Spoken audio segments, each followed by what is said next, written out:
Salut les gars, Bonjour, bonjour. Salut. comment ça va? Bah ça va très bien et toi? Bah nickel, moi je suis content de vous retrouver. Dans ce deuxième épisode. Dans le deuxième épisode. Déjà, comme les choses passent, comme le temps passe. Ouais. Et nous avons déjà tous 42 ans. Un épisode par décennie, c'est le rythme. C'est le nouveau Ouais, mais rythme. au moins on est régulé quoi. Ah bah, Et ça, on va être régulé. Enfin, bienvenue, comme tu disais, dans le deuxième épisode du Tout Pitch. à fait. La dernière fois, moi je vous avais proposé les gars de regarder une série qui s'appelle L'Effondrement, Tout qui est à fait. sortie du coup en 2019. C'est ça, ouais. 8 épisodes de 20 minutes, en moyenne, parce que ça peut être Oui, 18 ça peut minutes, varier. de 18 à 25. Et puis c'est comme tu disais, hein, c'est vraiment des unités puisque déjà c'est des plans séquences à chaque fois par épisode. C'est un plan séquence par épisode, effectivement. Et donc du coup, c'est vrai qu'on a vraiment l'unité de temps, de lieu, etc. Puisqu'on suit, comme tu disais, des personnages à tel endroit. Et alors de quoi ça parle l'effondrement pour les auditeurs qui connaissent pas le thème? Eh bien, on va parler de collapsologie. Voilà. Alors c'est vrai que moi c'est un thème que j'ai souvent entendu de nom, Ne mais- partez pas. Restez avec nous. mais qui est sympa du coup à... Et qu'est-ce que c'est du coup la collapsologie? Parce que c'est un terme un peu technique peut-être. Ouais. Alors Ah, moi, j'ai Je une crois petite, que Monsieur Corentin une a petite préparé définition. ses petites définitions. Alors attention. Alors la collapsologie est un courant de pensée récent qui étudie les risques d'un effondrement de la société, donc de la civilisation industrielle, et ce qui pourrait succéder à la société actuelle. Donc ça passe par un effondrement donc de chaque domaine, donc l'économie, l'industrie, l'effondrement aussi de nos normes de vie sociétale. Donc c'est un effondrement dans chaque domaine qui serait étudié de façon scientifique. Enfin, même si le terme est quand même un peu enfin, pas admis par tout le monde parce que c'est pas vraiment une science. C'est en tout cas faire un état des lieux de chaque domaine qui pourrait s'effondrer et attendre l'effondrement et le préparer. Et c'est marrant parce que j'ai exactement la même définition et du coup il y a quelque chose que tu n'as pas forcément dit que moi j'ai trouvé vraiment intéressant, c'est je me permets de Je prendre t'en ta prie, feuille. je t'en prie. Quand c'est marqué le processus irréversible à l'issue duquel les besoins de base, donc eau, alimentation, logement, Oui, c'est habillement, surtout énergie aussi, je trouve, ne sont plus fournis à coût raisonnable à une majorité de la population et par les services encadrés par la loi. C'est ça. Et en fait, moi, c'était surtout ce point-là que je trouvais très très intéressant. Et il y a une autre chose que je souhaite dire aussi, c'est que l'effondrement, ça serait une crise, par exemple sociale ou même de pénurie d'essence, par exemple, ce qui est le cas a priori de ce que j'ai compris dans l'effondrement. Mais c'est que une crise en question va forcément entraîner réaction en chaîne. d'autres crises quoi. Mhm. Et en fait, l'effondrement, justement, on suit plein de personnages justement dans un Contexte d'effondrement. voilà, de fin de société telle qu'on la connaît. Et, Voilà. et pour voir comment ils se débrouillent, voir comment aussi les tempéraments se révèlent Surtout- et les comportements changent. Voilà. Et surtout qu'en plus, à chaque début d'épisode, en général, on a un J+2, J+5, etc. Et évidemment, ça tombe sous le sens, mais au tout début où il y a l'effondrement, forcément, il reste quand même beaucoup plus de bouffe que 300 jours plus tard, par exemple. Exactement. Sachant que je souhaite rajouter une autre citation, comme l'écrit Dimitri Orlov, qui, donc je me on suis est dans un renseigné, est un podcast littéraire maintenant. Non, il est ingénieur russe. Je suis pas allé plus loin. Il a vu russe, ça lui a suffi. C'est bon, c'est à quoi il ressemble. C'est crédible, C'est bon, c'est bon. Mais je trouve vraiment, je trouve que ça parle. Et puis on se disait ça tout à l'heure, mais l'effondrement peut se produire à différents moments pour différentes personnes.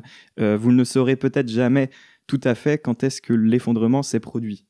Oui, ça dépend aussi de ta classe sociale, de tes moyens. Ouais, de ta famille, toi en ta tant famille. qu'individu, et puis même en tant que population d'une ville ou même d'un pays du coup. Si t'as des patates dans ton jardin. Par enfin, exemple. Des choses comme ça. Et juste peut-être pour ajouter, si ça intéresse les gens de creuser un peu cette problématique de la collapsologie, de l'effondrement, il y a un bouquin qui a fait un peu sensation, qui s'appelle Comment tout peut s'effondrer, par un auteur qui s'appelle Pablo Servigne, Oui. qui est devenu un petit peu le porteur et le pape de la France, collapsologie en France.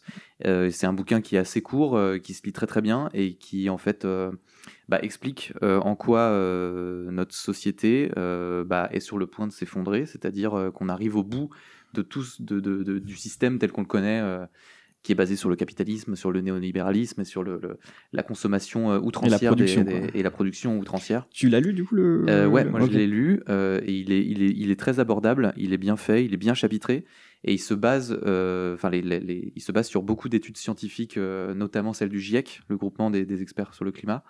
Et donc, il est assez puissant comme bouquin parce que il est assez anxiogène aussi. Hein, Oui, faut le dire. Faut tout prendre avec un grain. Ouais, c'est ça. Âme sensible. Enfin, en tout cas, si vous êtes dans un moment de votre vie où vous êtes un peu en dep, ça va pas vous sortir du trou, quoi. Et la série non plus. Ouais, c'est Et clair. la série non plus. Et on va en parler tout à l'heure justement de dans quel état elle nous a plongé parce Ouais. que je sais pas vous, mais moi, elle m'a mis. Ah là là. Ouais, on en elle m'a mis parlera. hyper mal, quoi. On en parlera, ouais. Et alors, effectivement, pour rajouter sur Pablo Servigne, merci. Il y a nombreuses vidéos en ligne que vous pouvez aller voir où il discute de ce sujet dans différents médias. Et il y a aussi pas mal de vidéos qui résument de façon différente cette notion de collapsologie. Donc c'est assez intéressant à les creuser, un peu comme le survivalisme, c'est des sujets auxquels on croit pas vraiment, on croit un peu, c'est un peu des mythes, mais bon, c'est toujours intéressant de voir, C'est une notion qui fait un peu polémique, la collapsologie, qui fait pas l'unanimité en tout cas dans tous les cercles, parce que comme tu le disais Corentin, c'est pas une science dure quoi, et reconnue. Et c'est en fait c'est une interprétation qui est souvent très bien sourcée et très bien documentée, mais que ne partage pas tout le monde. Donc voilà, l'idée ici c'est pas de faire un procès de la collapsologie ou pas ou de dire si c'est crédible ou pas, mais juste d'en parler parce que de toute façon c'est le thème de la série, quoi. Exactement, ouais. Et je vous propose, messieurs, qu'on écoute tout de suite un extrait de la série pour ouvrir ce podcast. Et ben on écoute tout ça. Magnéto Serge de l'effondrement.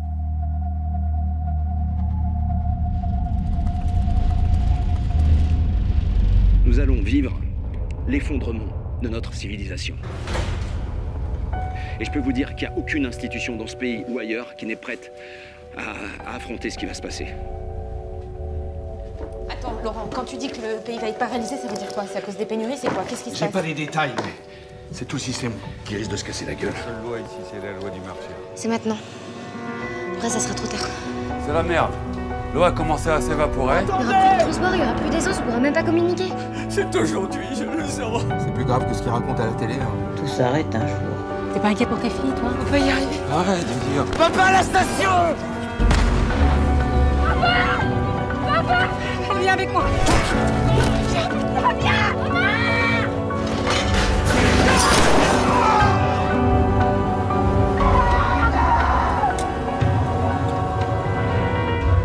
Oh là là. Et voilà, donc de retour, un trailer qui met la pêche. Voilà. Ouais, non mais, Non, mais par justement, contre, là- je le trouve très bien fait parce que, en fait, déjà, rien qu'en écoutant, là, on fait un podcast, donc, Oui. mais il y a quand même déjà, en termes de musique, en termes d'ambiance et d'atmosphère, Chapeau aux musiciens. Ouais. on est complètement dans le thème et on voit à quel point le climat est lourd, pesant, anxiogène et oppressant, moi je trouve. C'est clair. Et puis en plus, j'ai fait gaffe, mais qu'au dernier épisode, le générique, bon déjà la musique elle est géniale, mais en arrière-plan, tu sais, tu vois en fait tous les lieux dans lesquels chaque épisode se déroule. Oui, se déroule, ouais.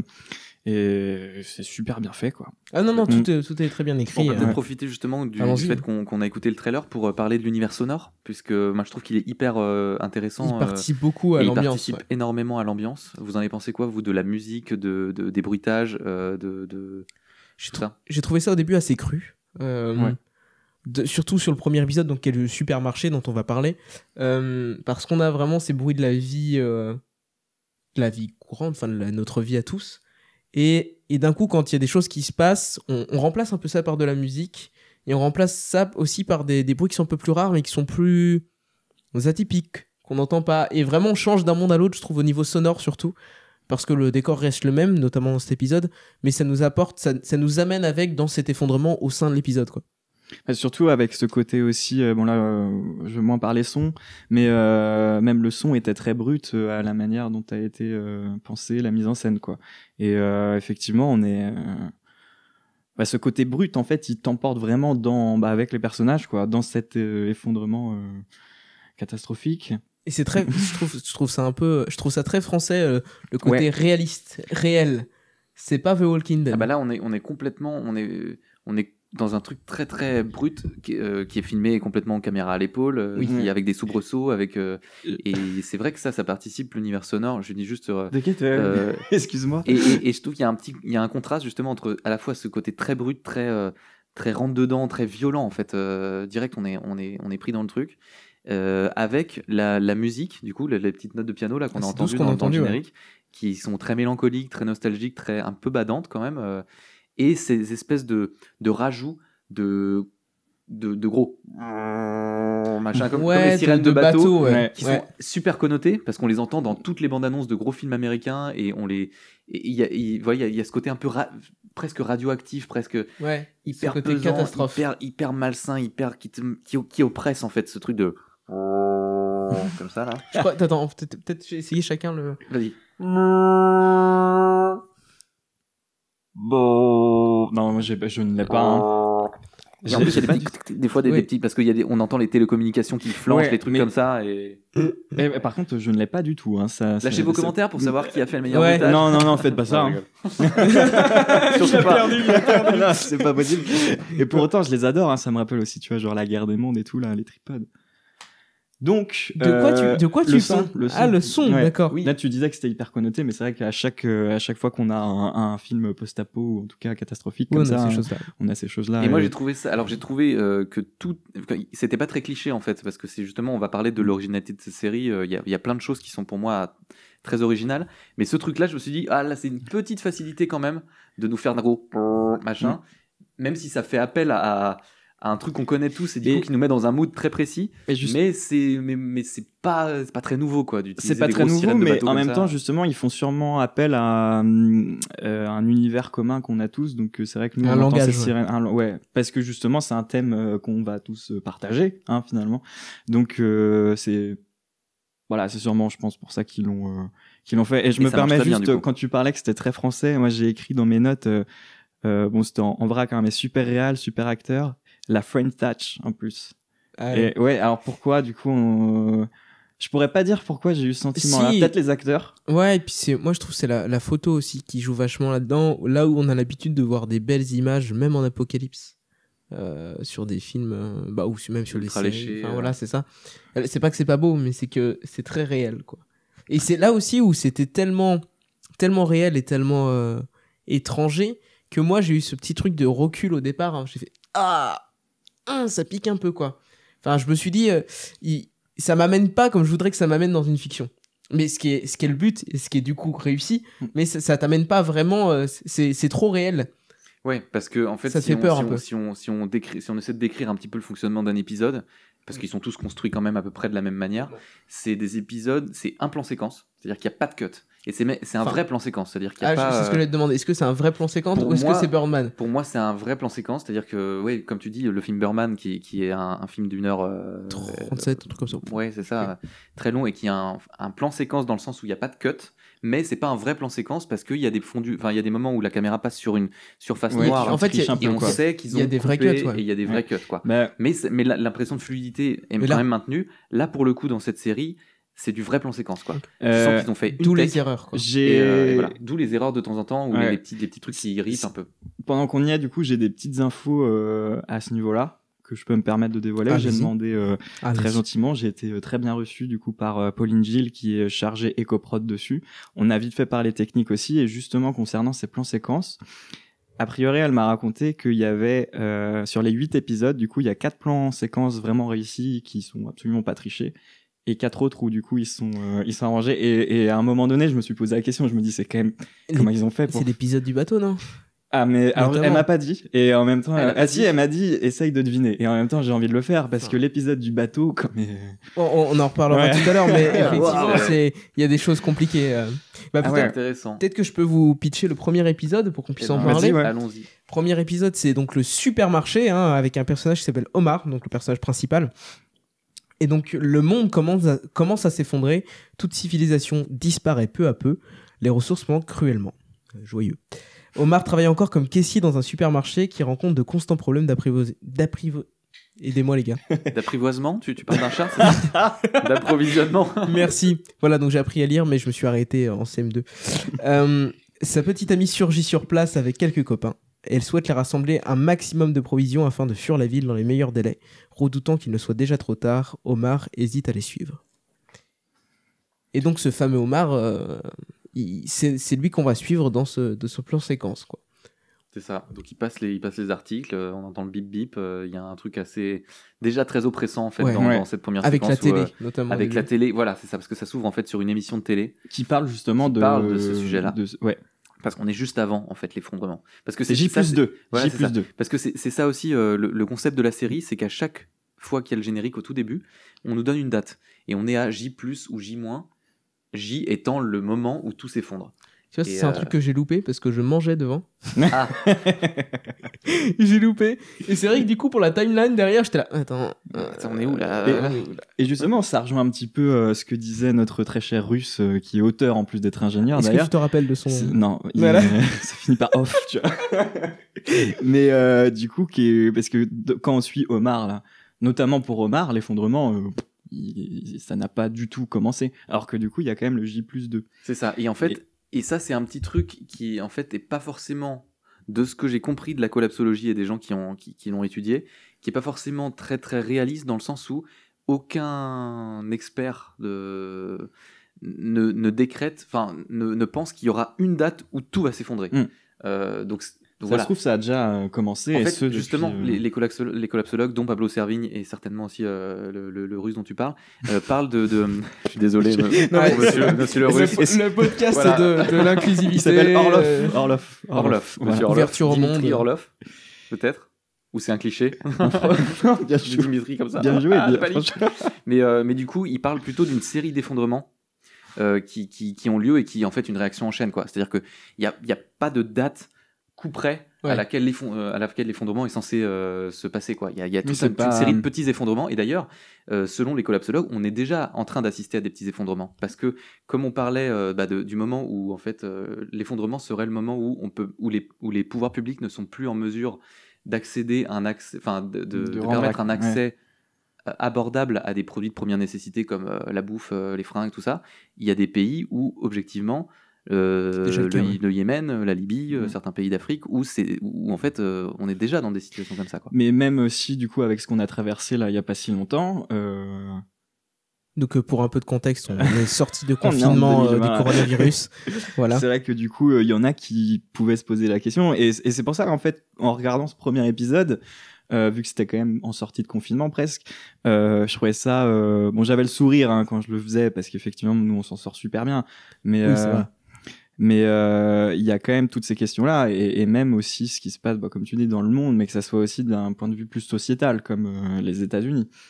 Voilà. Complètement. Mais c'est vrai qu'il y a un écho particulier dans ce premier épisode parce qu'on est dans le supermarché et que le personnage principal, Omar, étant l'employé du supermarché, il se balade dans les rayons et il se fait aborder toutes les 2 secondes par des clients qui trouvent pas certains produits parce qu'il y a des ruptures, parce qu'il y a des problèmes d'approvisionnement.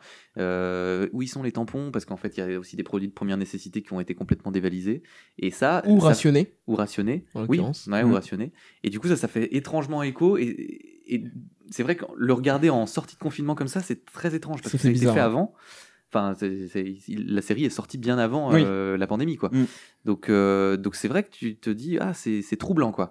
Parce qu'on a tous vécu ces scènes-là où on rentre dans le supermarché où voilà, et en fait il y a des produits qu'on peut plus acheter, quoi. C'est clair. Et puis du coup dans cet épisode-là, comme il y a pu avoir des gens qui agissaient de la sorte, c'est d'autres qui étaient mais non, faut pas paniquer, d'autres qui étaient à l'inverse, du coup on prend tout ce qu'on peut. Et c'est vrai que c'était vraiment très particulier d'étudier ça. Et même vous vous rappelez peut-être le directeur du magasin, en l'occurrence, qui dit non mais on rationne, comme ça on va pouvoir augmenter un peu les prix. Oui, etc. il y en a qui en profitent. Ouais, il y a vraiment toute une typologie aussi de personnes et qui va aussi ce panel va s'accroître au fur et à mesure qu'on regarde la série. Mais déjà juste dans ce premier épisode, du coup, ça fait quand même appel à des choses que nous on a pu vivre, mais ça fout dedans déjà, quoi. Et est-ce qu'on peut rapidement faire une petite timeline de l'épisode? Dans le sens où, pour donner un peu de contexte au niveau des événements, donc on a Omar qui travaille, comme tu le disais, à la caisse, on lui demande des produits, il les a pas forcément. Puis il y a ses amis qui arrivent, qui souhaitent partir et prendre un maximum de choses et se casser de la ville, pour ne pas être dans l'effondrement à la ville. Et lui se fait accaparer par sa copine, qui lui dit il faut absolument que tu trouves des tampons, je sais plus, quelque chose d'autre, il me semble. Ouais, il lui dit ça y est, c'est maintenant. Enfin voilà, faut y aller quoi.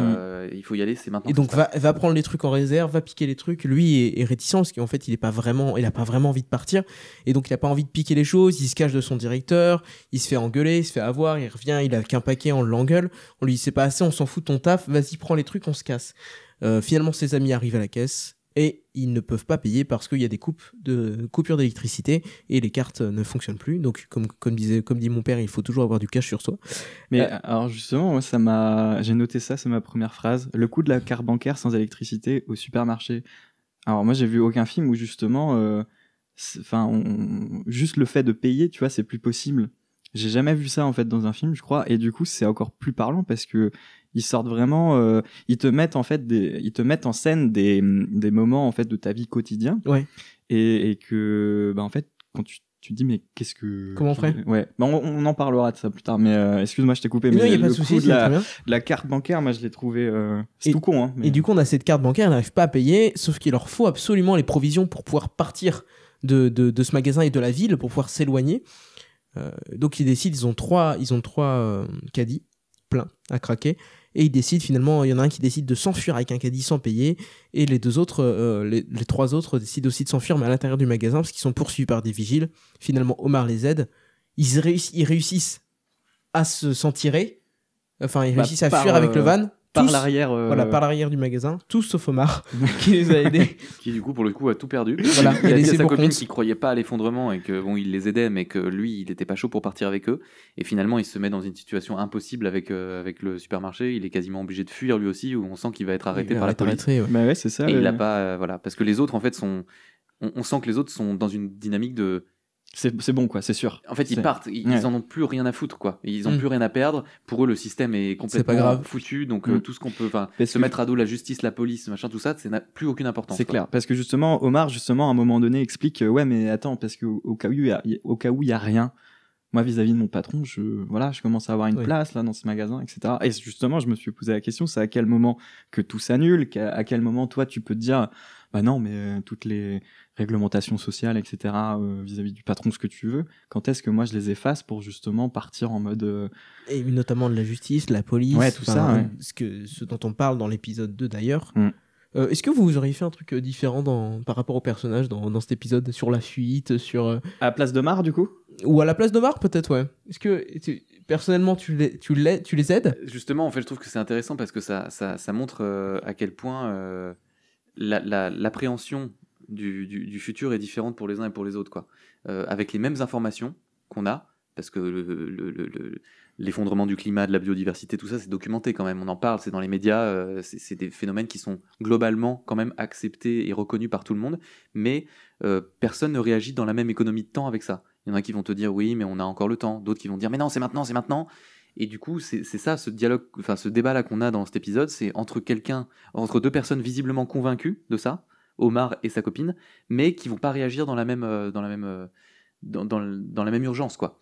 La copine, elle a eu un coup de fil, visiblement c'est ça en fait qui a précipité le départ, c'est qu'elle a eu un coup de fil d'une amie à elle qui bosse à Rungis, donc l'énorme plateforme de tri des aliments à Paris là, et visiblement ça fait 15 jours qu'à Rungis il n'y a plus aucun arrivage de bouffe, donc du coup la pénurie s'annonce bien vénère. Et du coup, pour elle, c'est le signal qu'il faut décamper très vite, qu'il faut faire le max de provisions et qu'il faut se barrer. Et du coup, c'est pour ça qu'elle est dans l'urgence. Et lui, il est détaché de ça. Il se dit, bah oui, mais attends... moi j'ai l'inventaire derrière. Ouais, il y a encore des trucs. Et puis de toute façon, ils laisseront pas faire ça. Et puis de toute façon, c'est pas maintenant, quoi. Et donc finalement, il fait le choix de rester, quoi.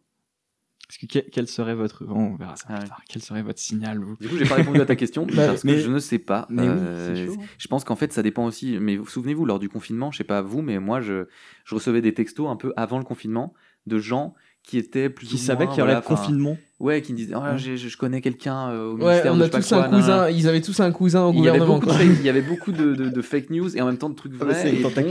C'est difficile, surtout dans notre monde où on est assailli d'informations tout le temps, de faire le tri. Et à qui est-ce qu'on donne notre confiance ? Moi, j'ai demandé à un service de rapatrier la salle de sport que j'avais dans mon appartement avant.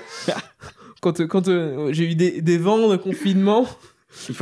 Pour pouvoir faire du sport. J'ai sauvé l'essentiel, c'est 300 kilos de poids. Oui, c'était un peu terrible. J'étais en plein déménagement. Tu sais, le confinement, il a eu lieu le mardi midi et annoncé le lundi. Et dès le dimanche, on entendait parler, en tout cas de mon côté, d'un éventuel confinement. Et donc dès le dimanche, moi j'étais en train de tranquillement installer mes meubles dans un autre logement, et en fait je mettais mes bouquins, genre de choses, etc. Et puis je suis revenu et puis on m'a dit bah il y a confinement et tout. Ouais, mais si je reste ici, gros, moi j'ai rien du tout. Tu vois. Qu'est-ce que je fais et tout. Bah si, t'avais tes bouquins. Non, ils étaient ailleurs déjà. J'avais plus rien. Ta nourriture culturelle déjà. Avant tout. Nourriture culturelle. C'est vrai que toi, Corentin, tu pensais poids, moi j'ai pensé petit pois. Tu vois. Voilà. Sauver les pois, sauver les petits pois surtout. J'ai fait non mais alors attendez, parce que ça se passe comment si je peux pas squatter pendant 3 mois là? Non, parce que du coup après c'est pas possible, tu vois, on a vraiment pas les mêmes priorités. D'ailleurs bon, on en parlera peut-être dans le prochain podcast de nos routines de survivalistes et de post-apocalyptique. Et si vous voulez, le prochain podcast ça sera sur La Route, donc le film, regardez-le. Ouais. Mais avec voilà. Viggo Mortensen Voilà. qui est sorti déjà en 2009. Donc on en parlera peut-être Mais dont le thème fait étrangement écho à celui d'aujourd'hui. Mm. Peut-être on peut aller plus vite pour les épisodes d'après. Complètement, mais en tout cas, voilà, en même temps, en décrivant ce premier épisode, on a déjà la structure. C'est-à-dire qu'il y a toujours une situation de départ qui est déjà un peu oppressante, qui est déjà un peu tendue, et qui avec part en très couille, vite quoi. un élément perturbateur qui arrive et qui va faire s'accélérer les choses. Ensuite, il y a une escalade, et en fait, ça part. Enfin, moi, je sais pas ce que vous en pensez, mais chaque épisode part complètement en vrille, quoi. À chaque fois. C'est Très clair. vite. Et puis à Il y chaque a fois une on montée aborde crescendo. un nouveau point dans justement ce que Et un dilemme, quoi. Ouais, un dilemme, et puis il y a d'autres sujets, quoi. Enfin, oui, voilà, ouais. C'est ça. Qui te mettent dans une situation à chaque fois différente. Comportement humain. Pour que toi tu dises bah donc moi qu'est-ce que j'aurais fait, quoi. Ouais, c'est ça. Est-ce que c'est souvent, est-ce que je sais c'est pas moral vous, mais moi, à la fin de chaque épisode, il me fallait bien 5 minutes pour atterrir en me disant wow, ok. Mais alors, vous les avez regardés à quel moment de la journée? Je prends la surtout balle, là, je la digère et j'y reviens, mais tout à l'heure. Vous avez regardé ça quand? Parce que moi j'ai regardé les 2 premiers le soir, et après j'ai regardé le midi, tu vois, en mangeant. Mais j'arrivais pas à digérer. J'ai pas digéré. Ça t'a kéblo. Ah bah ça fait une semaine que je digère là. Ok. Donc à la fin, si tu veux faire une petite pause durant le podcast. Catastrophe. Non mais alors on en digestion, reparle. on en parle parce que Je suis on pas est quand bien. même dans une petite pièce. Respecte-nous. Déjà qui commence à faire chaud. Oui. Tiens, j'étais pas bien quoi. Je me suis dit oh là là, putain, pourquoi je mange en Moi, c'est regardant ça exactement quoi. Moi j'ai été très Le très mal. stress. Et en même temps, C'était stressant, ouais. c'est Stressant. très Il te stressant. tenait En fait, en haleine. Les épisodes te pas dire prennent à la autre chose. gorge et à chaque fois ils te montrent des comportements de personnages que tu te dis que tu pourrais peut-être avoir Oui. en fait. C'est ça le plus troublant. Et puis on te les met dans un coin quoi. Enfin, ils peuvent pas en sortir. Ouais, c'est ça. Faut faire un choix. Et c'est une escalade et c'est un engrenage et en fait c'est le rouleau compresseur quoi. Bah, Ouais. Par exemple dans l'épisode 2, on a La station-service. la donc. station-service. On a des comportements beaucoup plus violents. Donc là, s'il s'agit juste d'une station-service dont les propriétaires acceptent de la nourriture pour payer l'essence, parce que l'argent n'a plus vraiment de valeur. Et alors, c'est à J combien? J+5. J+5. Ouais, merci. Bien joué. Ouais, alors faut Ouais, vérifier sur parce que timeline. ça se trouve j'ai dit des conneries, mais je crois que c'est J+5. comptable. Donc Christophe, qui est Philippe Rebaud, qui est joué par Philippe Rebaud. Rebaud, je ne sais pas. Donc qui est le gérant de la station-service, accepte de la nourriture pour sa famille. Il s'apprête à partir dès que les cuves sont vides. Et donc les gens font la queue, ils sont déjà un peu violents, ils sont déjà un peu agités. Il y a la police qui arrive, qui veut de l'essence, ça se passe pas bien. Finalement, il y a un mort, parce qu'il y a une balle qui part. Et là, tout part en cacahuète, quoi. Enfin, c'est la cohue-bohue, tout le monde s'agrippe, se tape. Enfin, c'est... Et c'est intéressant ce que tu dis parce que justement, je trouve qu'il est assez emblématique cet épisode parce qu'on voit bien qu'il y a pas de gentil et de méchant. Non. Et en fait, les héros, enfin en tout cas les gens qu'on suit, sont souvent quand même des anti-héros. Parce que tu parles du gérant de la station-service, c'est clairement pas un ange quoi. Non, On il est sait détestable, que Les au mecs début. qui tirent Ouais. sur la corde, ils savent qu'ils ont une denrée ultra rare dont tout le monde raffole et il n'y a plus aucune régulation des prix ni rien du tout. Du coup, ils sont en fait en train de prendre le maximum de provisions possible en utilisant tous les moyens pour mais en même temps donc on se dit oui c'est un peu des arnaqueurs et tout ça mais en même temps le but c'est de sauver la famille, la pérennité de la famille et tout ça. Ils ont un enfant handicapé donc on imagine aussi la difficulté dans laquelle ils peuvent être. Donc en fait chacun est en train et on suit le tout début de l'épisode, c'est un père qui arrive avec ses 2 filles. On change de protagoniste, toi, C'est ça. dans l'épisode. C'est ça. Ouais. Et en fait, on zappe d'un protagoniste à l'autre. Et il y a tout un truc sur les enfants en fait qui sont le fil directeur de Faut cet pas épisode. avoir un enfant en apocalypse ou enfin, Ah oui, c'est mort. Hein. Ça arrive si vous avez des gosses. Ouais, d'ailleurs, Ouais. on n'est pas papa, nous, ici, Ouais. mais j'imagine Non, que cet clairement. épisode-là, pour les gens qui sont parents, il doit être Ouais. Horrible. d'autant plus Ouais. difficile à vivre parce qu'il est il met devant des choix complètement Tu sais cornéliens. qu'il faut les abandonner, quoi. Morale de l'histoire. Ah bah Pour vous, si chez vous, vous, un indice si vous chez avez vous. moins de 12 ans et que vous n'êtes pas particulièrement efficace, ça va être compliqué Ouais. la post-apo. Hein. mais il est très bien fait cet épisode-là. Le plan séquence est fou parce que pareil, il y a l'unité de lieu, mais on est au début dans la voiture, on sort de la voiture, c'est très fluide. Ouais, c'est fort. Il y a la cohue parce que c'est la baston, c'est la foire d'empoigne une fois que la balle est partie et que tout La devient figuration, hors de direction contrôle. de figuration et tout. Direction de figuration, le timing. Le Ouais, c'est un timing truc de fou. des personnages et des comédiens qui rentrent à certains moments, qui s'en vont à d'autres, c'est chassé par un autre, il y en a une bagnole qui se barre. Enfin, en fait, tout est ultra chorégraphié, mais on sent pas la chorégraphie. On sent la vérité du moment. Et ça, je trouve que c'est une direction c'est artistique. fort. Si tu veux, je me permets, enfin si Oui, vous je voulez, t'en je me prie. permets juste du coup de rajouter un point technique aussi, là nouveau, pareil, de la même personne. Il a ses sources. Notre sponsor officiel. Eh bien, apparemment, de ce que j'ai compris, donc du coup, le tournage de toute la série, c'était 16 jours. 2 jours par lieu, grosso modo, donc une journée de répète, sans forcément les figurants de mémoire, donc du coup, juste dans le lieu, les décors et puis les persos principaux, enfin les acteurs. Et donc un jour de répète et un jour du coup de tournage, et puis 7 prises en général, fallait aller jusqu'à 7 prises, quoi. De toute façon, je pense que c'était difficile de faire plus. Mais J'imagine surtout que Chaque prise fait 20 minutes, quoi. Chaque prise Ouais. fait 20 minutes, Donc, et surtout physiquement pour les comédiens et pour les un gens gros et même, taf, hein. et même pour les techniciens, hein, parce que Ah ouais, le mec ouais. qui se tape non mais Au le steady, suivi là au Steadicam, fou, chapeau quoi. Ah ouais, non mais un truc de Et fou. puis hein. c'est propre quoi, il perd aucune info. C'est- Il y a plein de trucs, enfin j'imagine que tout est chorégraphié, que rien n'est laissé au hasard dans le cadrage. Il trempe quand il faut, enfin c'est c'est propre. C'est du C'est travail impressionnant. vraiment très très très très beau. Enfin, moi, Voilà, c'était le. Bah, merci point pour technique, la note. ce point insider. Épisode 3. Et je fais le geste de passe-partout en même temps hein, pour ceux qui 3 nous avec écoutent. les clés. D'ailleurs, c'est on est. Oh non, j'allais dire, c'est plutôt moi passe-partout ici avec la taille, mais enfin, t'es pas beaucoup plus grand. Ouais, je vais pas me. Ouais, non, on va je vais pas, pas me vanter on va pas se là-dessus, trahir là-dessus. là-dessus. Donc épisode 3, l'avion. Alors je sais plus si c'est L'aérodrome. le titre. L'aérodrome, voilà. Moi, j'ai marqué l'avion parce que je sais pas parler français. Donc, les mots les plus simples sont mieux. le vion. Le truc qui fait... donc, avec un comédien qui est quand même très très connu. Et donc, le personnage c'est Thibaut de. Non, l'acteur c'est Non, Thibaut de Montalembert. l'acteur, pardon, ils ont tous les deux des noms là. Thibaut de Montalembert, qui joue Laurent Desmarais, qui est le mari de la ministre de l'écologie au moment Sophia Desmarais. de l'effondrement, effectivement. qu'on retrouve après dans d'autres épisodes. Et Thibaut de Montalembert, on le connaît bien parce qu'il joue dans 10%. Dans 10%, Il a un CV long comme le bras. Il fait Exactement. beaucoup de voix aussi. Donc et c'est un acteur il très est connu. très bon et il est très bon dans ses rôles de classe aisée, Aristo. indigne, enfin.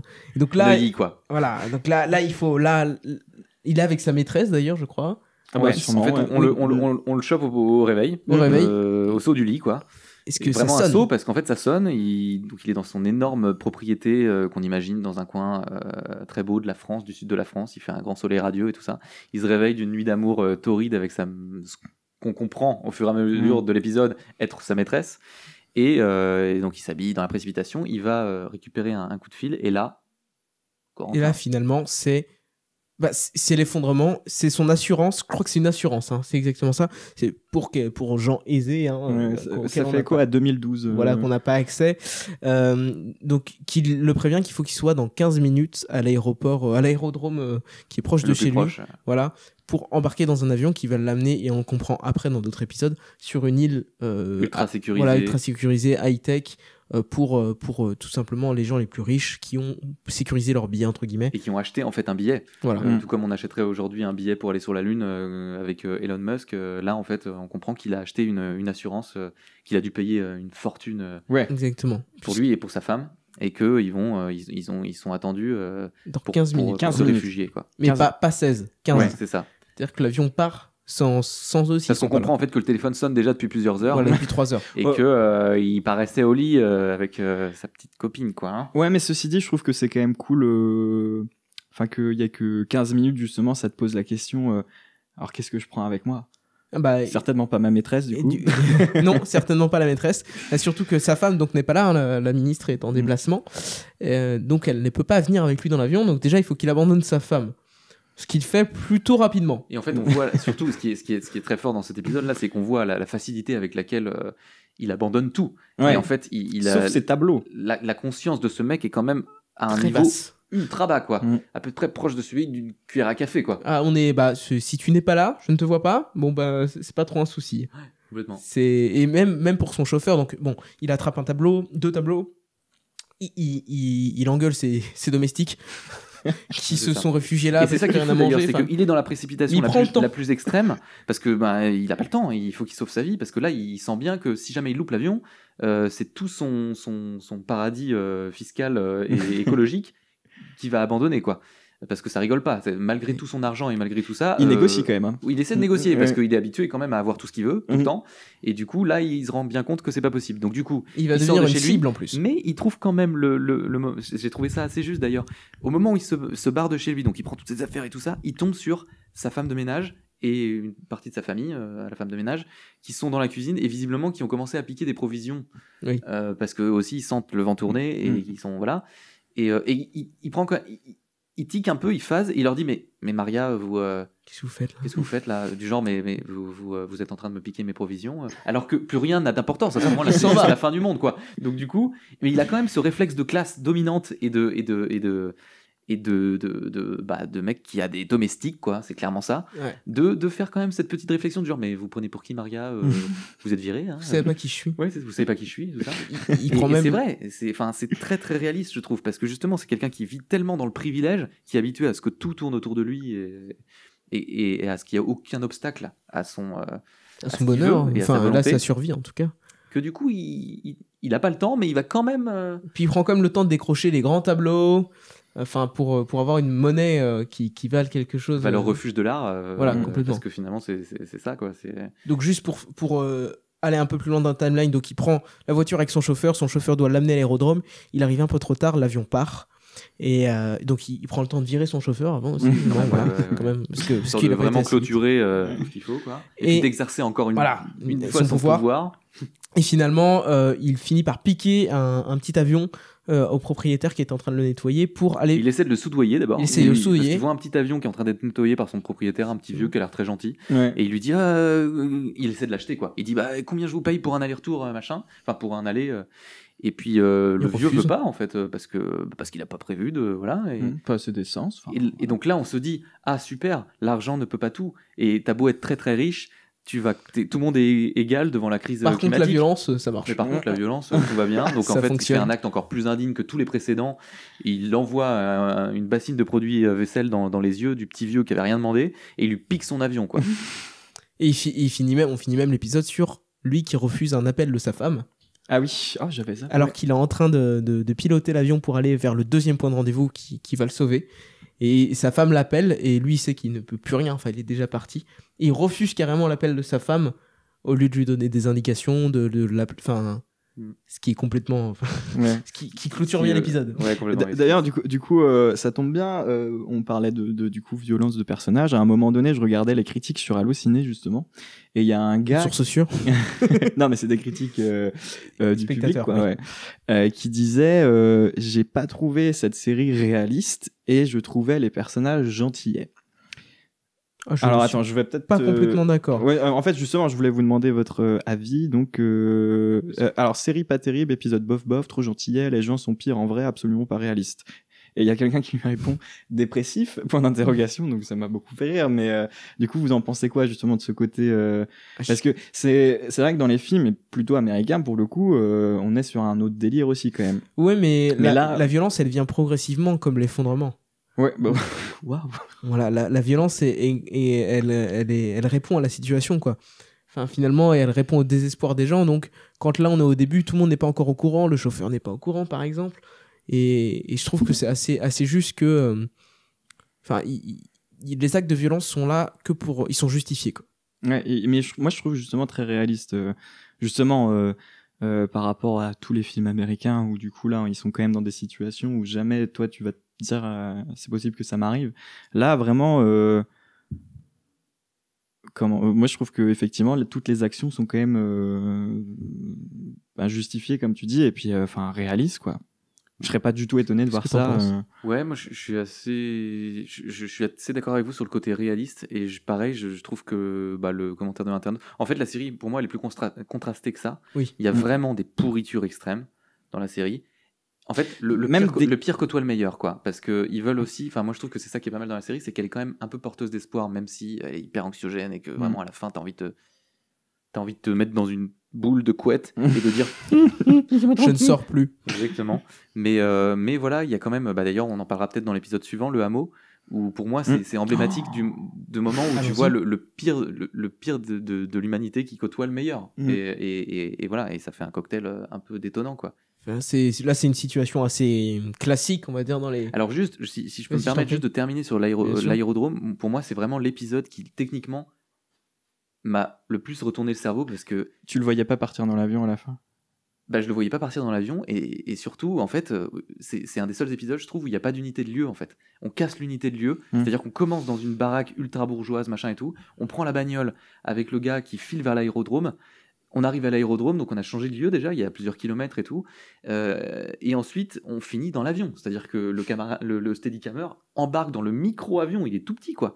Donc je me suis dit, techniquement, c'est quand même une sacrée prouesse d'avoir baladé son personnage comme ça sur des kilomètres, en plan séquence, parce que là, franchement, je vois pas comment ils ont pu couper, mais bon, peut-être qu'ils ont coupé. Peut-être que c'est cet épisode. Ouais, moi, ça, j'opposerais l'épisode de Lille que j'ai trouvé encore plus fort. Ah oui, mais même la centrale, on y reviendra aussi, pareil, où du coup ça se balade quand même. Ouais, c'est vrai. Ouais. Mais oui, je vois ce que tu veux dire. C'est vrai que... Oui, c'est vrai que ça se balade dans la centrale aussi, ouais, c'est vrai. Ouais. Alors le fameux hameau, donc avec l'un des personnages principaux qui est Karine, jouée par Audrey Fleurot, qu'on voit un peu partout également. Donc là, c'est une situation assez classique de réfugiés dans un groupe, quoi. C'est comment incruster des étrangers dans notre société, dans notre groupe, dans notre petit écosystème qu'on a construit après l'effondrement. Donc il y a de la nourriture, ça fonctionne déjà, des médicaments, et ce groupe qui arrive dans le hameau, et il faut savoir s'ils vont pouvoir rester, si on les autorise à rester ou pas. S'ils sont capables de faire des trucs, parce que c'est vrai que à ce stade-là, d'ailleurs c'est très drôle, hein, justement quand ce groupe arrive, il y a des petites discussions, un interrogatoire. Avant que tout ça arrive, qu'est-ce que tu faisais dans la vie? Il y a un mec qui répond, j'étais commercial, je sais plus ce qu'il vendait, mais du coup tu sens que ça plaît pas trop à la personne qui est en face. Il sait pas faire des tables, quoi. Ouais, est-ce que du coup le survivalisme tu connais, tu vois? Et non, du coup c'est très fort, franchement ils sont très très forts aussi dans l'écriture. Et donc voilà, donc le groupe doit discuter et savoir s'ils vont garder ou pas ces nouveaux arrivants, et bien évidemment ayant peur de se faire rejeter, ils commettent des actes, ils vont piquer de la nourriture, certains vont piquer de la nourriture, des médicaments pour notamment une petite fille. Il y a un petit groupe qui se désolidarise et qui essaie d'aller voir ce que le conseil va décider. Ils pensent que ça va pas le faire pour eux parce qu'ils sont trop et tout ça, et du coup ils commettent... C'est bien amené aussi, hein, parce que entre le groupe qui est déjà installé, du coup tu sens qu'ils sont méfiants, etc. Tu dis ils ont pas l'air très nets, parce que vu qu'au tout début t'es avec les nouveaux arrivants, t'as tendance à prendre... de l'empathie plus pour eux, quoi. Et même t'entends un petit peu des bribes du conseil qui disent ils sont quand même beaucoup, enfin on les connaît pas trop, et donc du coup tu te dis ça va partir en steak et tout, et puis parce qu'ils sont amenés dans ce fameux hameau par un des gars qui est dans le groupe qui connaît le propriétaire du hameau, enfin en tout cas un des gens qui se sont établis dans le hameau, et du coup ce qui achève de convaincre le petit groupe qui vont se faire larguer et qui vont pas être acceptés, c'est quand les deux personnes qui se connaissent en fait discutent, et que le gars du hameau dit à l'autre et si tu devais en choisir un ou deux là dans le groupe, parce qu'on peut peut-être pas accueillir tout le monde, qui seront les plus utiles, quoi. T'en vois quelques-uns quand même à sauver, quoi. Et puis l'autre lui dit non, faut pas. Et là, alors là, ça y est, pour eux, c'est la preuve que ça ne se passera pas. Mais normal. Mais bien sûr. Et c'est pour ça que je trouve ça hyper réaliste, parce que du coup, les personnages sont pas du tout, ils ont plein de petites teintes, quoi. Et voilà, et c'est pas gros sabot, quoi. Et c'est là où la série se distingue le plus de ce qu'on peut voir d'habitude, parce que c'est un scénario qu'on connaît. C'est une ambiance personnellement avec laquelle j'étais plus à l'aise aussi, parce qu'on connaît déjà ce truc-là. Et là où dans une série plus américanisée, on aurait eu... clairement, c'est un scénario qu'on a eu dans les premières saisons de The Walking Dead. On aurait eu des beaux plans sur les yeux des personnages avec des duels, des choses très de badass qui sont là avec leurs flingues, qui sont en stand-off, et ça part directement en méfiance des deux côtés, et on a ce truc un peu... on voit que c'est un film. Là, vraiment, on a l'impression de faire partie du groupe et de se dire, ils ont l'air cool quand même. Ces gens, ils sont sympas. Et peut-être pas. Et en fait, si. En fait, il y en a un qui meurt et il faut le cacher. Et finalement, l'un des personnages, donc bref, il s'échappe, et finalement, l'un des personnages joue du fait que l'une des deux personnes qui se désolidarisent et tue par accident quelqu'un du groupe, fuit. Et je pense on sait qu'il va tout lui mettre sur le dos, quoi. Et donc, c'est beaucoup plus humain et beaucoup plus réaliste, mais aussi beaucoup plus gênant. Ouais, c'est très gênant. Franchement, moralement, c'est Ah oui, ouais. c'est très gênant. Surtout parce cet que- épisode-là. Ah, moi, c'est celui qui m'a le plus. Je sais pas vous, mais moralement, c'est celui qui m'a foutu le plus mal, quoi. Ouais, bah ouais. Et tu vois le Ouais. pire de la suspicion de l'humanité poussée dans ses derniers tranchements et qui fonctionne quasiment comme des animaux, quoi.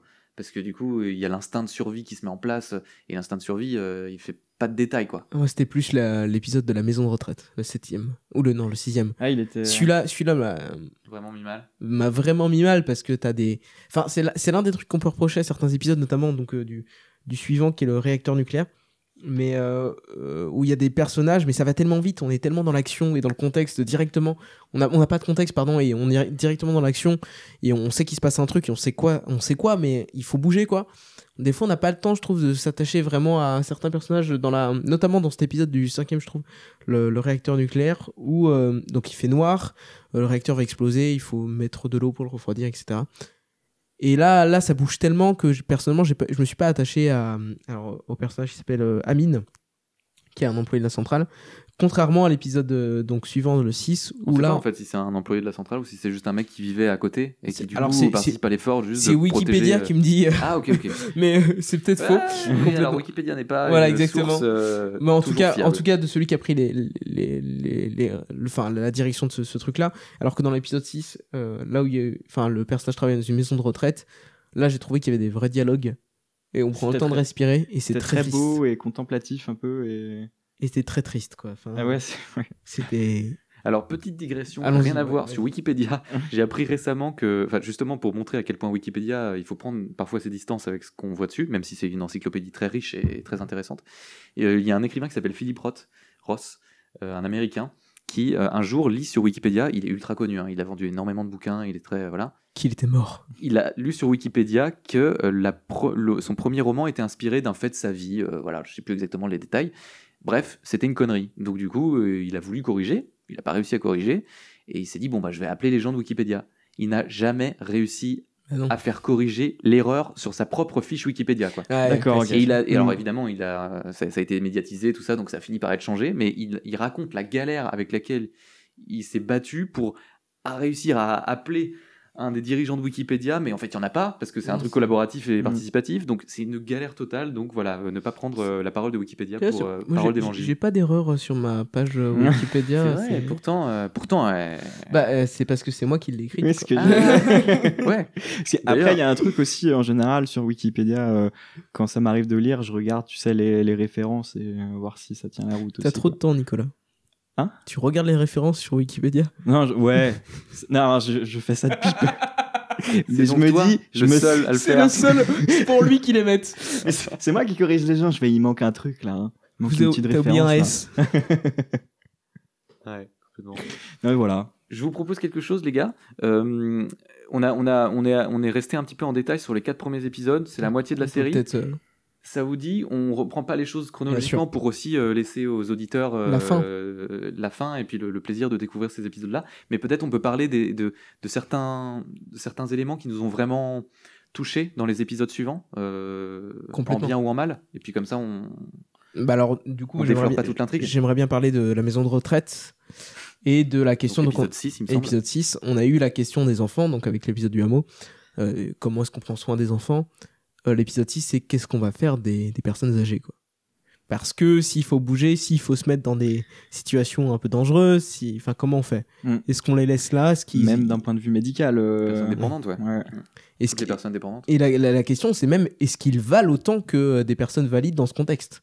C'est la question que pose l'épisode. Bah, c'est complètement le truc de Darwin, quoi. C'est l'évolution, quoi. C'est l'évolution et c'est les plus forts qui s'adaptent. Et qu'est-ce qu'on fait des personnes qui justement ont besoin d'assistance, qui ont besoin de temps, d'énergie, qu'ils ont besoin des autres en fait pour continuer à survivre. Est-ce que c'est plus valide de les garder en vie, entre guillemets, que d'allouer ces ressources à des personnes qui sont actives et qui peuvent se débrouiller par elles-mêmes, quoi. Et donc cet épisode-là, j'ai trouvé cette question assez dure, quoi. Mais enfin, en vrai, comment on fait? Je pense que ça reviendra aux liens familiaux, ça reviendra à la bonté de certaines personnes, mais c'est un peu perdu. Enfin, Bah, on le voit, enfin, c'est la thèse de l'épisode d'ailleurs, Oui. hein, c'est qu'en fait ça peut durer un temps et puis même les meilleures volontés du monde finissent par s'épuiser et que, bah voilà, il y a un moment il faut penser à soi, c'est terrible. Il est terrible cet épisode. Hein. Ouais, Il est mais vraiment vous terrible. Et l'avez la bien, fin, bravo. Ça m'a donné une autre lecture et tout, Tu effectivement. l'as- tu- tu Tu l'avais l'as pas vu lu comme comment ça, toi? Ah si, je l'avais lu comme ça, mais si tu veux, sans trop... peut-être que celui-là, j'étais moins impacté par le stress. Et- horrible. Moi, Non, ça c'est fait- vrai que moi, les petits vieux, Tu t'entends Non, bien non, avec, tu t'entends bien avec tes grands-parents Nicolas m'entends pas, T'en le parles, si tu veux. coquillard. Je pense que c'est exactement le Non, moment ce que, pour en ce parler. que je veux dire, c'est que si tu veux, contrairement à tous les épisodes où du coup c'est tout le temps rush, quoique là ça bouge quand même, mais tout le temps rush et tout, là justement le coup de dessiner une fusée, prendre le temps de discuter avec la personne âgée, alors que lui il doit devenir taré, de voir tout le monde qui le cambriole et tout, j'ai trouvé chouette parce que ça mettait à une pause, je trouve, très rapidement, mais dans la série, et à la série. Et non, c'était des très beaux dialogues, c'était des très belles scènes, etc. Et donc justement, j'ai peut-être été moins, si tu veux, envahi par le stress et par le côté survie pour pouvoir. Et c'est pour rebondir, je pense, c'est ce qui manque. Enfin, c'est ce que j'ai trouvé un peu absent et volontairement de la série. C'est des moments où on peut un peu contempler ce qui se passe. Mais parce que c'est pas le. C'est pas le propos. Mm. Effectivement, mais. Et t'aurais aimé contempler quoi, par exemple? euh, On sait que t'es Ouais, un alors grand là, contemplateur devant alors- l'éternel. Alors là, tu me contemplateur. lances des perches. On veut pas tes fantasmes, on veut juste Oui, savoir ce que voilà. t'aurais aimé contempler dans la série. Au niveau, par exemple, sur cet épisode numéro 7, donc Lille, j'aurais beaucoup aimé avoir un moment avant sur l'île, enfin avec un peu de contexte parce que ça démarre tellement vite. C'est qui les deux mecs là qui. Voilà, on sait, il y a deux gars qui la poursuivent en bateau. Enfin, il faut qu'elle rejoigne la fameuse île. Donc c'est la femme de ce fameux alors je Laurent sais plus son- Desmarais, Laurent donc Desmarais. dans l'épisode Voilà. 3, l'aérodrome. Et donc c'est là, on la a sa ministre. femme, quoi. Voilà, on a sa femme. Et Et on sait pas qu'elle est ministre à ce moment-là. hein. Ah non, on sait pas. Ouais. ah si, Justement. ah oui, on le sait pas encore. Ouais, en fait, c'est voilà. D'ailleurs, c'est assez bien fait. Là, on est en train de spoiler, mais puissance 10 Ah, 000. Désolé pour enfin, ceux qui n'ont ça pas fait vu. 30 minutes en même Mais temps. bon, voilà. J'imagine que vous êtes plus là si, tu te vous rends voulez. compte maintenant qu'on spoil. Mais justement, en fait, c'est ça qui est intéressant, je trouve, c'est que surtout sur cette histoire là de ministre et de. C'est déconstruit, ouais. Ouais, c'est qu'en fait la chronologie est bouleversée et on apprend au fur et à mesure qui est qui. Mais et du coup, c'est encore plus fort. Qu'est-ce Enfin, qui vous fait dire que c'est vraiment sa femme? Parce que moi, j'ai juste capté à la fin qu'effectivement, en tendant la carte, je me dis, bah, c'est quelqu'un, en tout cas, de riche et d'important, a priori. Parce qu'elle a la même tête que sa femme dans l'épisode d'après. d'une part, et aussi parce qu'elle s'appelle Sophia Desmarais. Oui. Et c'est en la fait, même. lui il s'appelle merde. Laurent Desmarais et il est cité aussi. Exactement. Avant, Mais Monsieur Desmarais, allô? Et en fait, tu comprends qu'elle s'appelle Ouais, bah- Desmarais aussi. Et tu comprends où dans l'épisode 7 qu'elle s'appelle comme ça? Dans l'épisode 8, elle, Ah sur- oui, d'accord. elle est ok. sur Oh, le putain, plateau. J'ai pas capté que Et c'était c'est la même. ministre de Oui, l'écologie. parce qu'en fait, justement, elle est toute pimpante et toute Oh. préparée pour le plateau télé, alors que là, tu la vois défaite après Mais genre 3 mois pas d'errance compris dans non un bateau. plus, quoi. au début. Hein. D'accord, parce que du coup, moi ce que j'allais dire, du coup ce qui est peut-être un petit peu à changer, mais ce que j'aimais bien en tout cas dans cette série, sans parler forcément d'un épisode en particulier, mais c'est que ils se rejoignaient tous et du coup ils donnaient corps vraiment à un univers post-apo pour le coup. Mais par exemple, le héros, enfin une des personnes qu'on suit, enfin le propriétaire de la station-service de l'épisode 2, Oui, on le retrouve. on le revoit un petit peu plus loin, donc on se dit bah, qu'est-ce qui s'est passé pour lui, etc.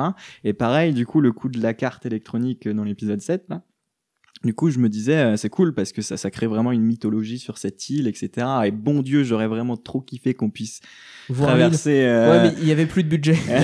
Mais justement, je sais pas si tu as eu des news de Insights. l'intérieur, tout ça, mais justement, je me disais que c'était une série qui finalement était assez économe alors, en moyens. on va... Et peut-être en moyens financiers aussi, parce que finalement, ils sont assez malins, je trouve, parce qu'ils ont un acteur très connu par épisode, souvent, un peu qui fait locomotive et qui voilà, parce que le collectif Les Parasites, ils sont pas forcément très connus du grand public, ils ont plutôt explosé sur Internet. Et justement, en fait, il y a beaucoup de choses suggérées, mais pas montrées. Les explosions, les choses comme ça, c'est quand même très très voilà. L'univers sonore dont on a parlé fait aussi beaucoup sur le côté. On sait qu'il se passe des trucs en fond, mais que en fait, nous on en voit que ce que les gens voient avec leur leur vision, il n'y a pas de plan large. Mm, Et du coup, je me demandais justement combien elle avait coûté cette série. Et ben, Dis-nous, on veut des chiffres. Et alors, essayez de deviner, mais juste avant, ça me fait penser que je reparle d'un épisode de sa centrale nucléaire en parlant d'explosion.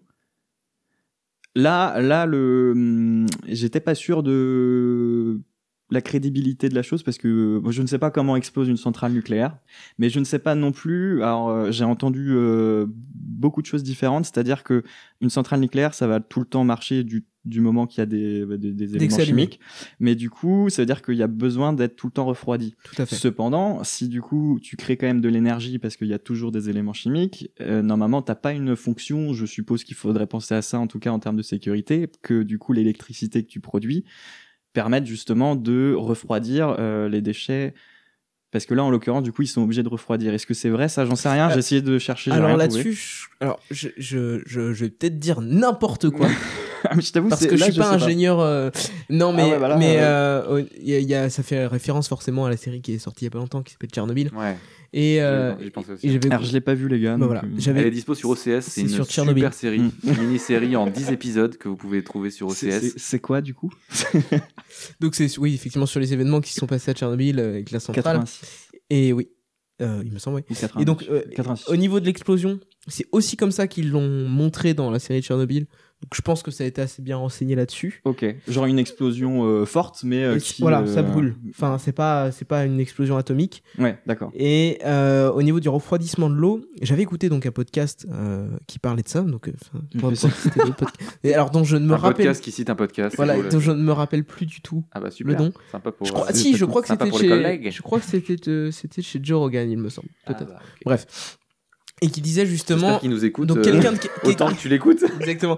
Quelqu'un de qualifié disait que effectivement ça venait des designs des centrales qui dataient des années 70, peut-être 60, un truc comme ça, mais qui étaient assez anciens. Et donc il y avait plein de sécurités qui n'avaient pas été mises en place à l'époque, enfin qui n'étaient pas encore là, quoi. Et dans les nouveaux designs, c'est plus le même fonctionnement forcément. Et donc d'où le fait de refroidir avec de l'eau, parce que c'est des choses qui n'ont pas été, enfin c'est des choses qui sont assez anciennes, quoi. D'accord, parce que justement, d'un point de vue sécurité, le jour où tout s'arrête, je sais pas si justement les centrales vont être obligées de péter ou si non, justement, il y a un truc. Je sais pas du tout. Alors là, par contre, je crois que c'est trop dur. Justement, le gros problème du nucléaire, c'est qu'on sait. Bah, en fait, on sait pas comment arrêter. Il y a des vides juridiques à balle aussi là-dessus. Ah oui, bah oui. En fait, ça ne s'arrête pas une centrale. Ça comme à Tchernobyl, ça se coffre. Ça s'éteint, quoi. Oui, c'est ça. Ça s'arrête, mais c'est un long processus hyper. Et surtout, ça fait beaucoup de dégâts dans le sens où, par exemple, dans l'épisode de la centrale, ça explose, mais les personnages ne réagissent pas forcément au fait qu'ils sont à 50... ils sont à 1 kilomètre, je pense, mais dans les 50 km à la ronde, en fait, ils sont morts, en fait. Ah bah ils sont tous... Là, ce qu'on comprend, c'est qu'en plus, on a vu Tchernobyl qui fait pas l'économie de montrer les effets secondaires sur la santé, mais horribles, quoi. On se dit, bah là... c'est chaud, quoi. Ils sont tous dead, quoi. Ils sont tous complètement... Ils sont condamnés, quoi. C'est clair. Ils continuent. D'ailleurs, on voit, il y en a bouger, une qui commence à vomir, qui est déjà malade, en fait. Enfin, en fait, si je passe, vu que t'as pas vu la série et que nous, on n'est pas forcément super bien renseignés sur ces effets-là, mais c'est, en gros, alors je sais pas si c'est dans les 50 km, je pense que c'est dans les 50 km, ce qu'ils disent. En tout cas, c'est peut-être un peu plus, c'est peut-être un peu moins. Enfin, tu vas développer un cancer sûr, enfin, tu es en train de... Tu brûles de l'intérieur, enfin ton essence, ton corps est en train de s'auto-détruire, quoi, enfin complètement. Ouais, alors, je t'avoue, c'est quand même. Et tu décèdes. Oui, très rapidement. Je me doute que. Mais alors, je sais pas si c'est une. Merde, comment on appelle ça? Tu sais, une intox? Non, ouais, si, mais tu sais, non.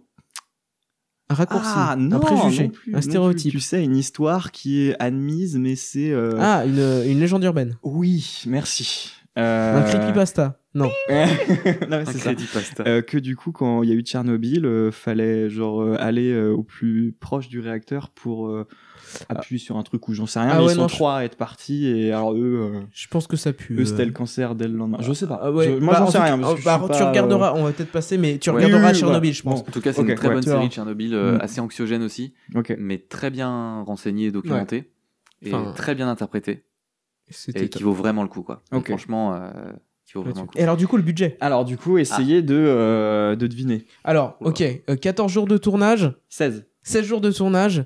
Il y a un peu d'acteurs, Plus mais bon. énormément de jours de prépa, j'imagine. Oui, forcément. Parce que Alors un du truc coup, comme j'ai ça, ça j'ai se pas prépare j'ai pas eu pendant toutes des les mois, quoi. infos, mais Oui, par mais contre, là, il y a eu de la... là, il y a une parce que à mon c'est avis, un tournage qui a eu lieu sur 6 mois. Oui, donc, voilà. Il y a beaucoup de temps de répétition. Et je pense qu'il y a aussi une partie bénévole, parce que c'est un collectif. Pas sûr, parce Ça- que c'est quand ça, même produit je- par Canal, donc je sais pas. C'est produit par Ebim. Oui, c'est pas produit par Canal, c'est Production, diffusé et ah oui, préacheté par ou Canal. Ebim D'accord. Film, je sais Et plus, c'est mais produit par le qui sont collectif et potes la du boîte coup, de- a priori le producteur est pote du coup avec Voilà. le collectif des Parasites, ils se sont rencontrés en Allez. école. Là-dessus, 16 jours de tournage, il y a un peu d'acteurs, mais il y a un gros casting, mais je suis pas sûr qu'ils prennent des 1000 et des 100 parce que c'est un petit truc. Je vais dire que la série entière a coûté au-dessus de 200 000. Entre 200 et 250. Peut-être un peu moins. Non, entre 150 et 200. 150 000 la série. Ouais. Ah non, Non, beaucoup plus. ah plus ouais. Ah ouais, mais ils ont des moyens alors. Bah faut croire. Non, oui, c'est vrai que c'est 8 épisodes de 20 minutes. 8 épisodes ouais, avec Plus de 300, plus de 400. On Ouais. n'est pas au million quand même. Au million? ouais. Waouh, le prix est le juste prix. J'aurais perdu au juste prix complètement. Il y en a Alors, qui s'en fout, c'est lui qui combien pose la question. Je suis désolé, non, j'étais en train de... Il est en train de tricher. Non, alors, vous savez quoi? Non, alors mon silence s'explique par une raison très simple. J'étais en train de regarder combien la série Hollywood, qui A constitue coûté. le premier épisode de notre podcast, le pitch, Allez a l'écouter. coûté, parce que en fait, je me suis dit que balancer des chiffres comme ça sans faire de comparatif, ça C'est- n'avait aucun sens. Donc, Non, mais c'est en pas tout cas, bête, pour et- moi, ça n'a aucun sens parce que j'ai aucune notion du fric. Donc, tu peux me dire que le truc a coûté 1 million ou 10 millions, je ferais pas la diff, quoi. En fait, moi Je j'ai sais que notion c'est beaucoup du d'argent, c'est fric, tout. mais au-delà de 200 000, non. Ouais, c'est ça. Ouais. Donc, en fait, j'arrive pas à trouver combien la série Hollywood a coûté, mais j'imagine qu'elle a coûté très très cher. Hollywood, ouais, du coup. Et de je toute pense façon, que- les séries américaines coûtent Très très cher. vachement de plus base. cher que les Ouais. séries françaises de base. Mais c'était pour avoir un petit comparatif. Mais alors, donne-nous Donc, le- alors, donne-nous le chiffre. Alors c'est 2 millions 2 millions. pour les 8 épisodes. Et bah du coup, Hollywood, t'as regardé? Bah, j'ai regardé sans trouver, mais du coup, je vais taper budget série américaine. Mais Voilà. c'est- pour le Deux coup, millions, c'est cher. Enfin, c'est cher oui et non parce que ça fait un petit long et ça Ouais, fait ça fait 2 heures, je crois, en tout à peu près. Ouais, ça fait Non, c'est pas si cher parce que ça fait il y a quand même pas mal d'effets, c'est un suivi assez particulier. Ouais, Ouais, ouais. Alors voilà, donc j'ai un petit site qui s'appelle statista.com. Les On figurants. jugera ça a l'air assez sérieux. Et c'est le budget moyen par épisode des plus grandes séries américaines entre 2015 et 2016. Donc il y a Game of Thrones, Ouais, mais Game of Thrones, ils explosent tout avec 10 Westworld, millions quoi. Once Upon a Time, House of Cards, Gotham, The Big Bang Theory, tout ça. Puis après, t'arrives dans des séries aussi où il y a Et des donc acteurs. on est toujours à plus de 4 millions par épisode. Ouais, hein, mais c'est ça. par après. épisode. Pas par ouais. saison. hein. Oui, mais c'est aussi parce qu'à un moment donné, surtout avec le système hollywoodien, du coup, les acteurs ils coûtent. Il y a 2 millions par épisode Ouais, qui vont voilà, dans ouais, l'acteur. du coup. C'est pas vraiment comparable, mais Mm. c'est dire quand même à quel point, du coup, 2 millions pour une Ah non, mais série c'est peu. entière, avec quand même quelques têtes d'affiche qu'il faut payer. J'avoue, cher, j'ai abusé avec mes 200 000. ça. Et, Moi, j'avais avec le métrage. j'avais un cadreur. Ah bah, on fait ça tranquille, les gars. Ah bah. Moi, je coupe les coups. Hein. et, Et c'est pas tous les jours. Mais de ce que j'ai compris en plus, c'est parce que, enfin, vous voulez peut-être rajouter quelque chose dans la direction artistique, par exemple, ou dans votre ressenti vis-à-vis de la série, parce que moi, il y a un point que j'aimerais beaucoup aborder, déjà parce que c'est le thème de la série. Bon, je vous le dis, puis vous me dites si vous voulez parler avant. Vas-y. En gros, ils ont décidé de faire ce tournage en étant éco-responsables. Et c'est super intéressant, du coup, puisqu'on traite de l'effondrement, on prend en compte l'écologie, tout ça. Mais alors, Donc- dans les démarches, c'est quoi? Oui, parce qu'en fait, un Voilà, tournage- c'est un moins de tournage- logistique, Un c'est. tournage, enfin, on peut juste. Oui, enfin, un vas-y, tournage, vas-y, c'est je t'en prie. ultra. Le bilan carbone d'un tournage, il Ah, est bah, ça pue. énorme, quoi. Voilà, parce que Ça pue. tous les camions avec tous les trucs, l'énergie consommée, le fait que comme on bouge souvent de lieu, bah en fait. C'est la faute des comédiens parce qu'ils veulent des pick-up. Alors, en C'est ça. plus, j'ai vu un chiffre, justement, parce qu'en gros, alors je crois que c'est une association qui s'appelle EcoProd, qui justement essaye d'accompagner les boîtes de prod pour rendre plus éco-responsables les tournages. Et en fait, il donnait un chiffre, mais je suis sûr que je vais me planter, mais de mémoire, ça doit être que... Le problème, c'est que ça prend... Je vais vous dire des conneries. Enfin... Non, mais je pense que les gens ont compris là. Ouais, non, mais voilà. Que Nicolas disait des conneries. Allez hop, Non, mais- on tape sur Nicolas, bon. c'est le running Ouais, gag. non, Non, mais mais- c'est bonne guerre. Tu te vengeras. Dites-vous que c'est de bonne guerre. Ouais, non, de toute façon, le bilan carbone, effectivement, des tournages, c'est monstrueux. Et justement, après, c'est quand même dommage d'arrêter le cinéma. Donc, c'est pour ça que, du coup, il y a des associations et même des boîtes de prod qui ont envie de... On aurait plus de travail, quoi. C'est embêtant. Mais c'est vrai qu'il y a quand même à moraliser un peu le truc, quoi. Bah, en plus, du coup, c'est quand même le thème de leur série. Donc, c'est vrai que c'est quand même bien vu. Mais Pauline Gilles, qui est chargée et co-responsable, on va dire, de la série, m'expliquait qu'a priori, avec les économies faites en termes de carbone, ça a permis de dépenser 3 fois moins de CO2. Non, attends, de réduire de 3 l'émission de CO2. L'empreinte carbone. L'émission de CO2 a été divisée par 3. Grâce à cette manière de fonctionner. Ouais. Voilà. Mais pourtant, on a pris un tiers de l'émission habituelle. D'habitude. Je cherche encore une manière de le dire, mais c'est trop dur. Et donc, du coup. Je crois qu'on a en tout cas pris 3 fois plus de temps que le temps normal pour dire une info. Oui, ça c'est bien vrai. Aussi, hein, mais voire plus. Hein. Mais voilà, pour donner deux, trois trucs, l'idée c'était effectivement déjà de sensibiliser à balle les techniciens, les chefs de pôle, etc., pour que eux aussi, dans leur équipe, essayent de lancer des directives cool et écolo. Par exemple, c'était des repas végétariens. Donc du coup, ça permet... Alors, elle me donnait un... Oh là, ça du grenier. Sur le tournage, le catering était végé. Ça a du grenier. Ça a du grenier. Ah ouais, je sais pas. Par exemple. Après, je pense que les Parasites, c'est vraiment un collectif assez soudé. Oui, mais c'est eux aussi qui nous ont demandé ça. Ils sont assez militants. N'hésitez pas à aller voir les autres productions des Parasites avant cette série. Ils ont fait pas mal de courts-métrages et La tout. boucherie éthique, par exemple. Je l'ai pas vu, mais je suppose que... Et en fait, ils sont assez engagés et je pense qu'ils sont tous très raccords sur ces questions-là, quoi. Non, mais je veux dire, au niveau des techniciens, je suis pas sûr que tout le monde était OP. À voir. J'espère. Si des techniciens nous écoutent, n'hésitez pas à donner vos ressentis. Et du coup, par exemple, un repas végé, apparemment, ça consomme 2000 grammes de CO2. Et viande, c'est 5000. Alors, on s'aventure sur des choses assez... Que je ne connais pas. Est-ce que tu sens que je marche sur des œufs parce que là, il y a quand même... On peut parler du soja, on peut parler... Tu vois, il y a des productions qui se valent. Toujours est-il que, a priori... parce que dans leur manière de fonctionner, c'était aussi, par exemple, au lieu d'avoir des bagnoles à tout va, c'est un minibus, tu vois, qui transporte... Avec les cams. Ce qui est grave cool, parce qu'en plus, ça donne un côté colo au tournage. Elle m'expliquait que vraiment, il y avait ça, et donc, du coup, tout le monde était porté par ces valeurs-là. Donc, je pense que c'était très cool. Mais toutes ces économies, par exemple, c'était pas du café en capsule, mais du café à grains. Enfin, il y avait évidemment pas de bouteilles plastiques d'eau, mais c'était des gourdes, ce genre de choses. Et ça a permis d'économiser, a priori, 3 tonnes d'éviter de mettre 3 tonnes de CO2 dans l'air, c'est-à-dire 3 allers-retours Paris-New York, en avion, je suppose. À vélo. Et enfin, le truc qui est grave cool, c'est que ils ont réussi à avoir des partenariats, on va dire, notamment avec Pixetic. Donc je l'ai mis en photo pour regarder la vidéo. Mais du coup, c'est une boîte qui permet de mettre en lien des enseignes, etc., avec des boîtes de prod pour justement faire des placements de produits, mais éthiques. Genre, t'as pas une canette de Coca-Cola, quoi. Et en fait, ils ont eu un partenariat aussi avec une enseigne, c'est Day by Day, donc c'est un truc vrac, éco, etc. Donc ils ont fait beaucoup d'économies là-dessus. Ils ont vraiment voulu que ce tournage se déroule, soit vraiment préparé à fond, longtemps. D'ailleurs, les Parasites ils sont devenus un petit peu, ils font régulièrement des conférences où ils expliquent justement comment en fait réduire le bilan carbone et l'impact écologique d'un tournage. Voilà, donc il faut pas hésiter à vérifier, à regarder leur chaîne et leurs réseaux sociaux parce qu'ils sont assez proactifs là-dedans, quoi. Et même du coup l'association EcoProd dont je parlais tout à l'heure, j'ai fait un tour et effectivement ils ont toute une fiche, ils ont plein de fiches explicatives sur comment ressources, justement mais c'est impressionnant, c'est vraiment des vraies ressources, ça fait pas un PDF de 3 pages, vraiment il y a du truc, quoi, donc c'est super agréable. Et par contre du coup a priori, il y a certaines collectivités territoriales qui, alors je ne sais pas pourquoi, je veux pas jeter la pierre à qui que ce soit, mais apparemment, c'est pas forcément tout le temps évident d'avoir de la part de certaines collectivités justement des endroits pour recycler les déchets, ce qui est quand même dommage, quoi.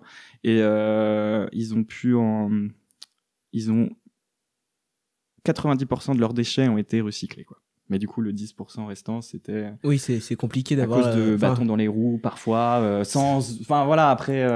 C'est pas la priorité voilà. des collectivités qui les ont accompagnés. Pour certaines, voilà. Après, je n'ai pas de... C'est j'ai bien pas ce plus qu'on vient d'infos. de cramer le financement de leur prochain projet, mais vénère. Ah ben non. Mais non, pas du tout.